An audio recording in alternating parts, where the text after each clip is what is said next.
A couple of things about money. Like, how much money did I pay for this whiteboard? Not much. One thing to understand about money is that currently, in the climate that exists, it's not a fair representation of value. Why is it that it does not represent a fair exchange of value? Because it can be changed. Now, in a fair trade market, if one oxen was always worth 5 gold, you'd have 2 stable points of value. You would always know that if I sell my oxen to this guy over here, I'm always going to get 5 gold. My 5 gold will always buy me another oxen over there. That's an economic climate without inflation, right? Where you've got stable sources of value. That's obviously not what we're currently enjoying. So when we talk about money representing value, what we're actually currently looking at is something that looks like this.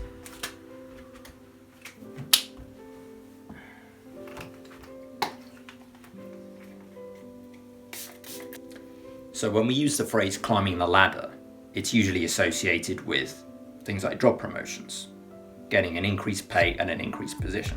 But looking at it through a more energetic lens, there's another way of interpreting that phrase. Poor effort, no reward.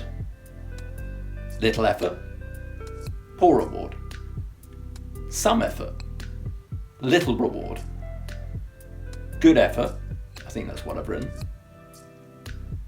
Some reward. Great effort, great reward. What does that mean? It means that within our system currently, there is not a fair trade exchange of value for most likely whatever it is that you're doing. If you have a job, you don't really like it, you're not putting that much effort in, very poor effort from your part. There'll be no reward. You'll be sacked, you won't be paid, you're not delivering. Little effort, poor reward. You might start working a bit better, you're paying attention finally, you're getting tasks done. But the reward is poor. Like, I don't know what minimum wage is right now, but it's not great, right? It doesn't reflect the effort that you're putting in. Some effort, little reward, good effort, some reward.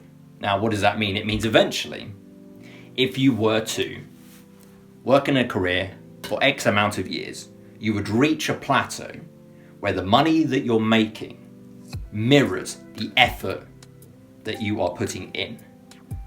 All the way down here, that is not the case, as you can see. The trouble is, a vast majority of us aren't reaching this plinth up here. We'll spend a majority of our lives working in a job or a trade, whatever it is, in these brackets here. Therefore perceiving that money is unfair, or we're not being paid enough for what we're giving. Because we're not, I mean, up here, great effort, great reward. This is what you experience once you've mastered something. What does mastery require? It requires time and skill developed, which means we've gone through these other brackets.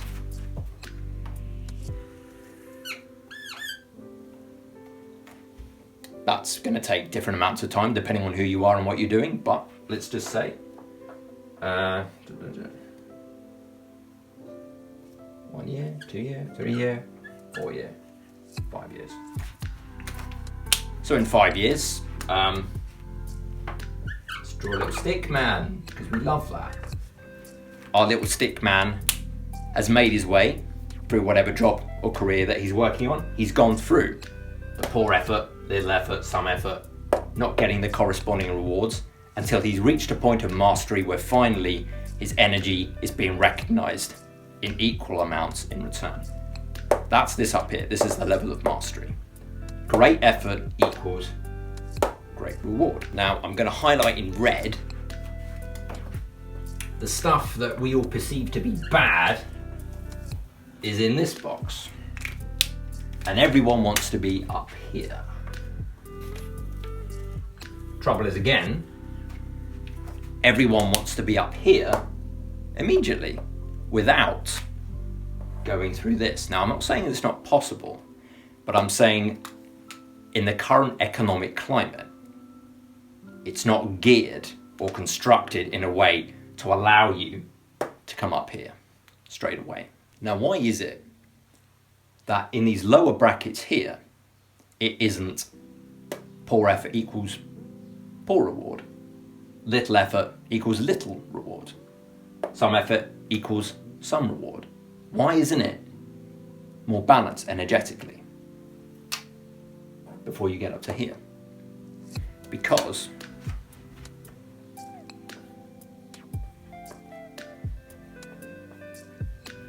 Jeebus, that is really messy writing, sorry. No, that's got to go. I'm not accepting that from myself. I'm not even going to show that to you. That was really bad writing. Why? Because it's the structure of profit. How is anyone going to gain a margin if they're giving you little reward for your little effort? It's just a complete exchange. Now, going back to what we were talking about in the beginning, in a fair trade scenario, that's exactly what you want. I'm giving you my oxen, you're giving me your 5 gold, I'm taking that 5 gold, I'm going over there, I'm going to buy 2 pigs. That's a fair trade scenario, right? The problem is, we're not all farmers and craftsmen anymore. So what does that mean? It means now that there's a vast pool of people that don't immediately have anything of intrinsic value to offer the marketplace. So they'll end up settling energetically for less. Or you'll have, conversely to that, you'll have employers and businessmen who will take on these swathes of people, but they'll be able to set the energetic margins. They'll be able to say, you're giving me little effort, no, I'll give you poor reward, it's better than nothing, right? I'm giving you something. That way they can stay in business and grow fatter, and the people who are down here wanting to climb their way up are climbing up, but at the pace dictated by the people who are setting the brackets. Now, I'm not again saying this is good or bad, I'm just saying that that is the current structure. Now I want to talk a little bit about this, the energetics of money, starting with. So in the same way that a word is the husk for someone's intention, money is the shell for energetic exchange. In other words, money doesn't come in. Let's give ourselves another little stick man here. I've given him a little briefcase so we know he's a businessman expecting money. So, but it could be anyone. We'll call him Pierre. I don't know why. Okay, so for money to come in to Pierre, something has to come out from Pierre, obviously.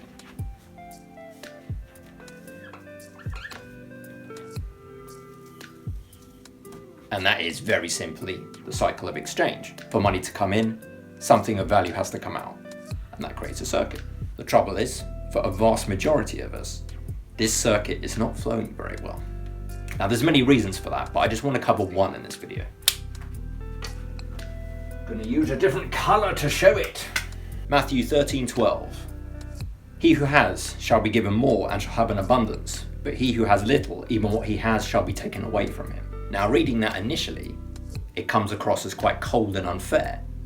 I've only got little, why would that even go? Why would you take that? It's not cold, and it's not unfair. It's just the energetics of it. This verse here describes pretty much perfectly the importance and the anatomy of having a good, healthy money mindset. So what is meant exactly in Matthew 13:12? What is the money mindset? And how do you cultivate one? Why is it that when you have, you are given more? Why is it that when you have little, you stand to lose that?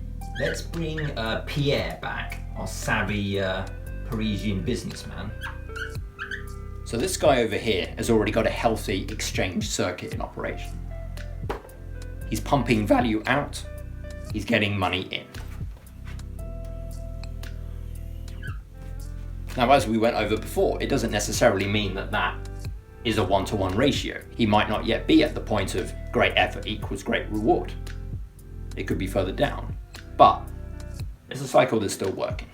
So, But in fact, let's just say that he's got like 3 value going out and, I don't know, 2 money coming in. So that's the energetic exchange. He's putting a lot out, providing a lot of value to people. He's getting some money in. It's working well. And our guy over here, I don't know, 1 value going out and 0.5 money coming in as a reflection of that. So the energetic brackets, if you like, that these two people are operating on are very different. They're on 2 completely different echelons.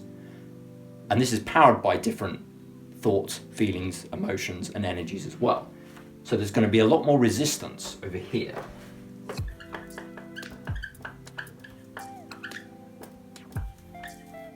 Resistance, there'd be some over here. Not as much. Now, where does energetic resistance come from? It resides and comes forth from the subconscious mind. So, subconscious mind, subconscious mind, conscious mind, conscious mind. Now, depending on how much of these 2 pools each of these individuals are drawing from and allowing influence from over their current day-to-day lives is going to dictate, to a large extent, what's going on in their financial life. For example, whatever resistance is coming from the subconscious mind is going to be acting almost like a drag factor. And I mean that sort of in a literal sense, but a very physical sense as well. Like, what do you feel like when you feel down, when you feel angry, annoyed, fed up, irritated? You feel heavy. And the reason for that is it's very real energy which is stored here. It exists, it's measurable. It makes you feel heavy, it's going to slow you down. And because the vibe and the frequency being emitted is now much lower, it's going to be having an impact on anything energetic that you send out. So this guy is sending very poor energetic vibes concerning money out into the world, powered and propelled in part by his beliefs. Let's just say he's got a belief, a really common one that's mentioned all the time, is money is evil, right? The root of all evil. Let's say somewhere down he believes that. So in a way, the frequency that he's emitting is going to be saying, well, I don't even want this. This is bad. Keep this away from me. Even though he might have a job, he's earning money, this is going to be dragging against this, the money coming in. Because he's putting so much out that's saying he doesn't want it to come in. There's so much resistance already in place. Now, over here, we've got someone who, of course, still has a subconscious mind, still has his conscious mind, and is embarking on the same sort of energetic adventure. He has a job, he has a career, he wants to make money. He's doing it, he's making money. But let's say over here, this man's subconscious mind, you know what? Maybe he even has a few similar money wounds. Let's say his parents were poor, for example. So he grew up with poor parents, so maybe there was never, what sort of belief might that give you? Something like, money's hard to get. That's a great one.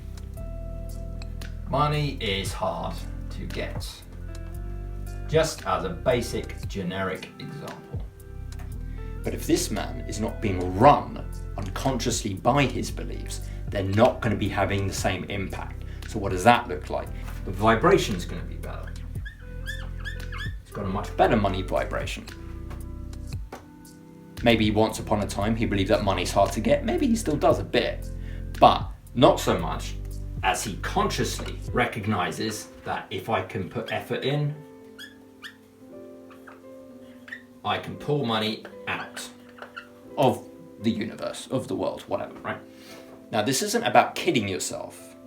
This isn't about, well, yeah, I know that if I just work really hard and I grind away, I can get money, right? That's how it works.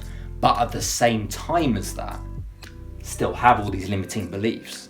Because as I went over, there was another video where I sort of went into this, where basically the mechanics of it is, it's no good having all these positive beliefs if at the same time to that you have the exact corresponding doubt or disbelief, because then you just pull your energy up and down, and you end up stuck in the middle and you don't go either way, and it doesn't help anything.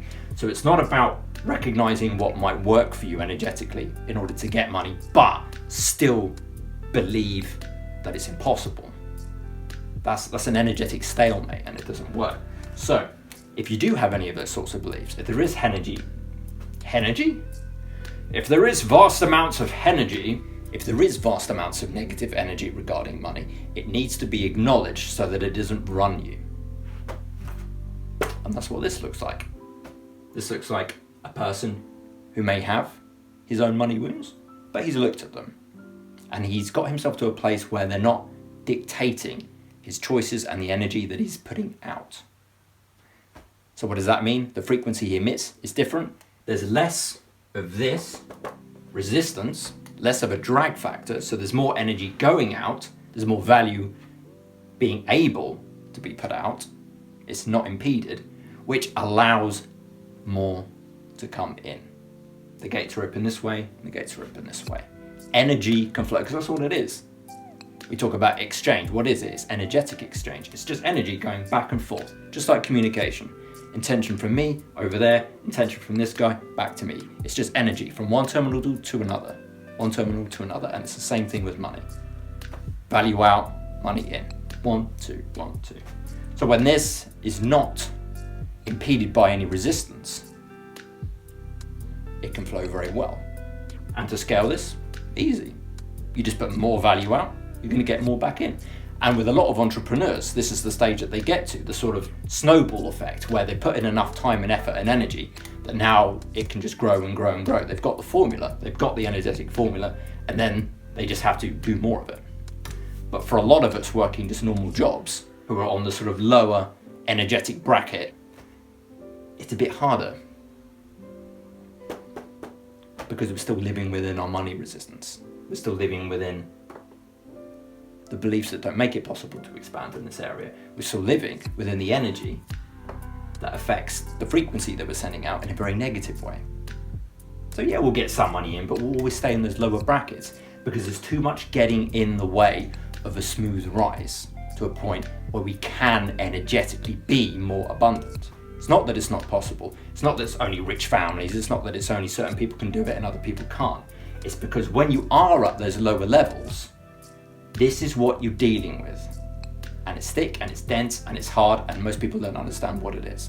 If you know what you're up against, you can alter it and you can tweak it and you can change your game. If you don't, then you're just going to be trying, like this guy, to be making money, but at the same time, you're not only sort of half-heartedly putting your energy out there, trying to put your value out there, you're also bringing all your baggage with you as well. All those doubts and all those beliefs, oh, this isn't really going to work, money's bad, it's evil, it's hard to make, blah, blah, blah. And then you work 60 hours a week, but you still wonder why you're not getting anything back. It's because you're not only putting your 60 hours a week out there, you're also putting all your bullshit with it. So it's not a clean signature, it's not a clean frequency that's being sent out. So it's going to act much like resistance on a car, it's going to slow you down. It's not going to allow enough back in. So, money rant almost over. Let's do one more. So finally, a little tip to get yourself on the right side of that money mentality. When you have little, act like you have lots. When you have lots, expect lots more. What does this do?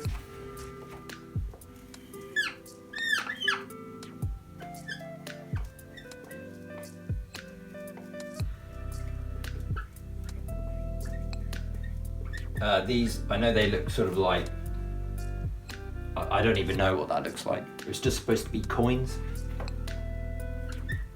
$sign, there we go, now it's more obvious. When you have little, act like you have lots.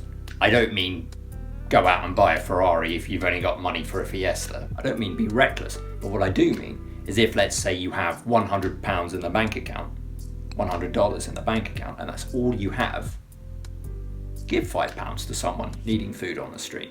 Do it. More than likely, the first thought that's going to come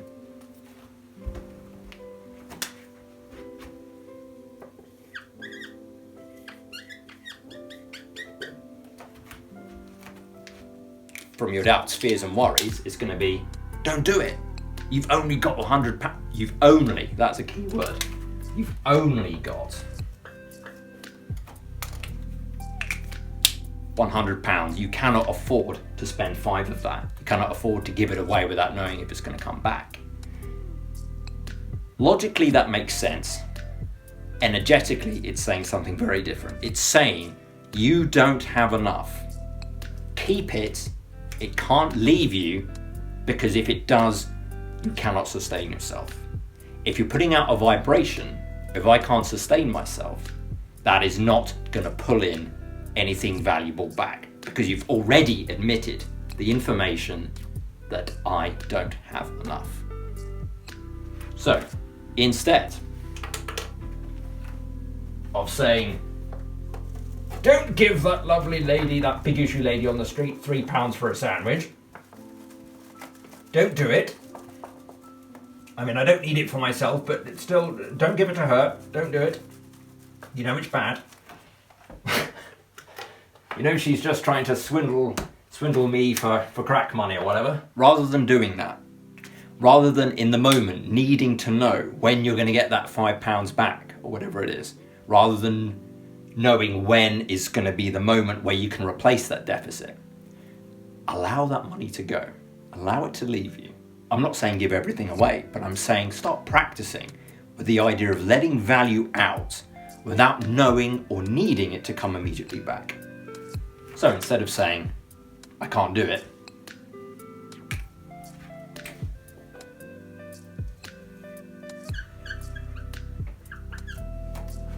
that's like 1 coin, 1 money.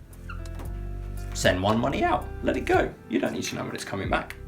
It will come back. Why? Because it's value leaving you going somewhere else. And as we already looked at, that circuit of exchange is value out, is money in.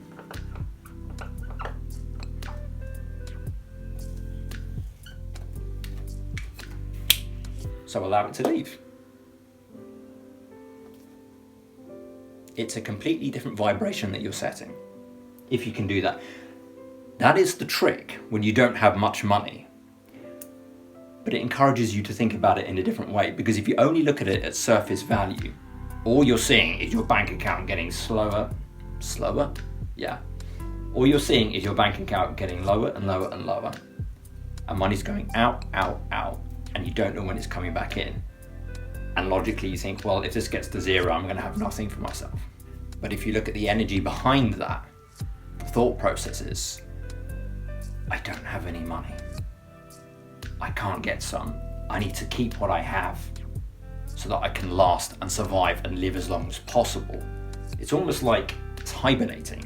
It's keeping what you have close. But if you keep what you have close, what are you doing? You're taking a knife and cutting the circuit in half. You're not allowing the energy dynamics to take place.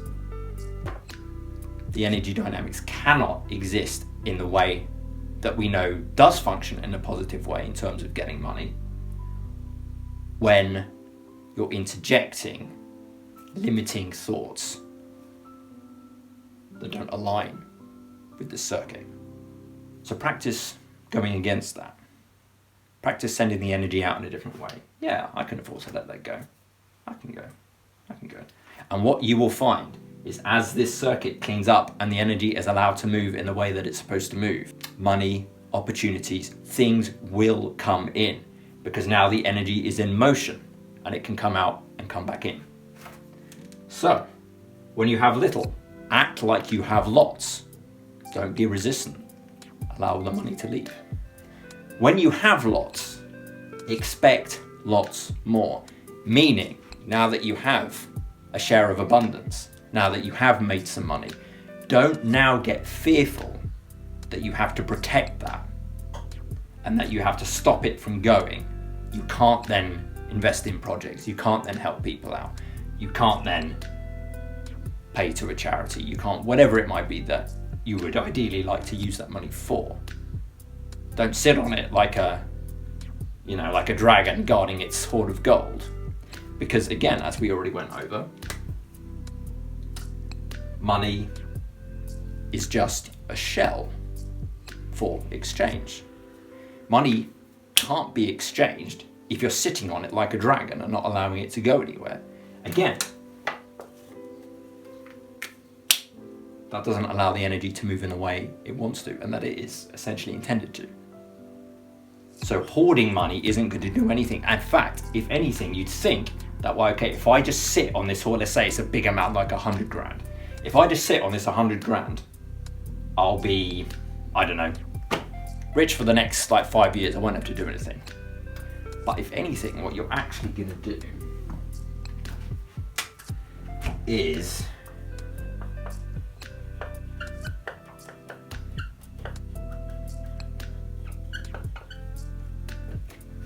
encourage it to disappear, because the vibration that you're sending out is no longer a match for the vibration that allowed it to come in the first place.